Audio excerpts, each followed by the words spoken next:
यारो, क्या सच में इच्छाधारी नाग नागिन होते हैं जो एक विशेष प्रक्रिया से गुजरने के दौरान किसी भी इंसान जानवर का भेष बदल सकते हैं। साइंस के हिसाब से तो ये विषय बिना सिर पैर की बात है, लेकिन हिंदू धर्म की पौराणिक कथाओं के अनुसार हाँ, ऐसा हो सकता है। सिर्फ 1% चांस है, यानी हजारों लाखों में एक सांप ऐसा हो सकता है। 100 साल की तपस्या करने पर उसे मिल जाती है नागमणि, जिससे वो चाहे किसी का भी रूप धारण कर सकता है। आपने भी अपने बड़े बुजुर्गों से ऐसे किस्से कहानियां सुनी होगी। ऐसा बताया जाता है कि वो इच्छाधारी नाग किसी विशेष रात को ही निकलता है अपनी मणि के साथ। ये मणि उसके सिर पर होती है, जिसे वो उतार कर रखता है और उसकी रोशनी में जंगल में फिरता है।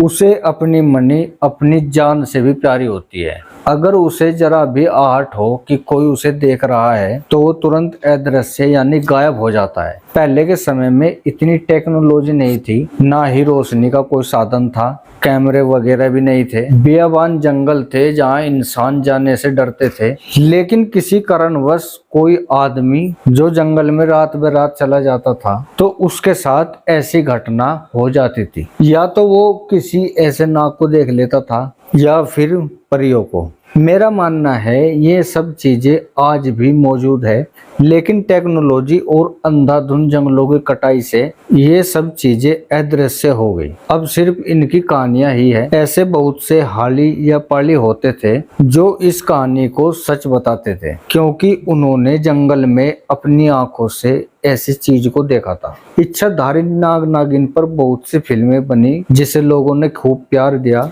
इससे यह जाहिर होता है कि आज भी लोग इस विषय में रुचि रखते हैं।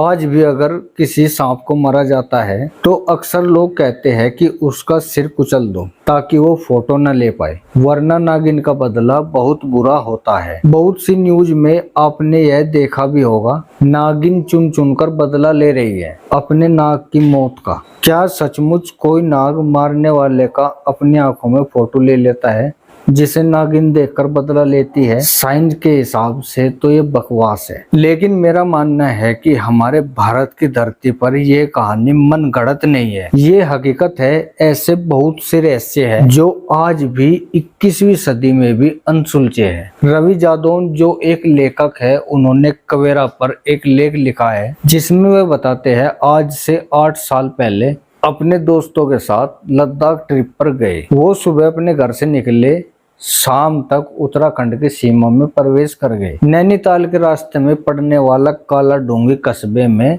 रात को आराम करना चाहते थे, लेकिन काला डूंगी अभी 15 किलोमीटर दूर था। पहाड़ों से पहले शुरू होने वाले जंगल का एहसास उन्हें होने लगा था। चारों ओर घने पेड़ ही पेड़ थे। बाइक उसका दोस्त चला रहा था, तभी उसके दोस्त का मोबाइल बजा। कई बार फोन काटने के बाद भी कॉल आती रही। उसके दोस्त ने बाइक साइड में लगाकर फोन उठा लिया और बात करते करते थोड़ी दूर चला गया। वो समझ गया कि बात लंबी चलने वाली है। वो भी बाइक से नीचे उतरा और सड़क किनारे घने पेड़ों की तरफ चलने लगा। उसे वहां एक कच्चा रास्ता दिखाई दिया जो एक मंदिर की तरफ जा रहा था। वो उस रास्ते पर चल पड़ा।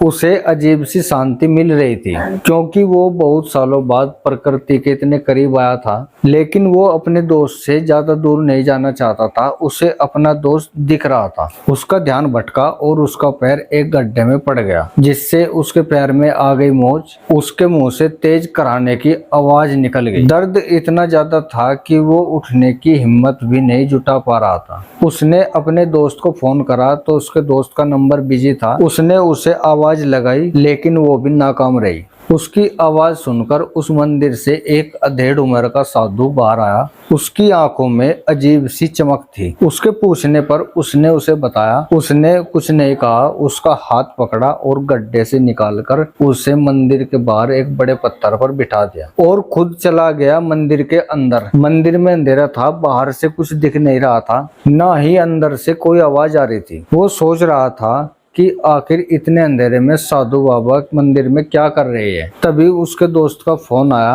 और उसने उसे पूरा मामला बताया तो वो उसके पास आ गया। उसने उसे सहारा देकर उठाया। तब तक उसका दर्द कम हो गया था। वो बाइक की तरफ चलने लगे। तभी उसके मन में आया कि क्यों ना मैं साधु बाबा का धन्यवाद करता चलूं। उसने अपने दोस्त को कहा चल मंदिर में दर्शन कर कर आते हैं। मंदिर में जाके देखा तो उनके होश उड़ गए। पूरा मंदिर खाली था। चारों तरफ सूखे पत्तों को देखकर ऐसा लग रहा था कि यहाँ हफ्तों से कोई नहीं आया होगा। उसने यह बात अपने दोस्त से बताई तो उसका दोस्त भी डरने लगा। वे दोनों जल्दी जल्दी बाइक की तरफ चलने लगे। तभी उनके पैरों के सामने से एक काले रंग का सांप बड़ी तेजी के साथ गुजरा और जंगल में ओझल हो गया। उन्हें यह बात समझ में नहीं आ रही थी। वापस लौटते समय उन्हें फिर एक बार उस मंदिर में जाने का फैसला किया, लेकिन वहां कुछ नहीं था सिवाय उस मंदिर के।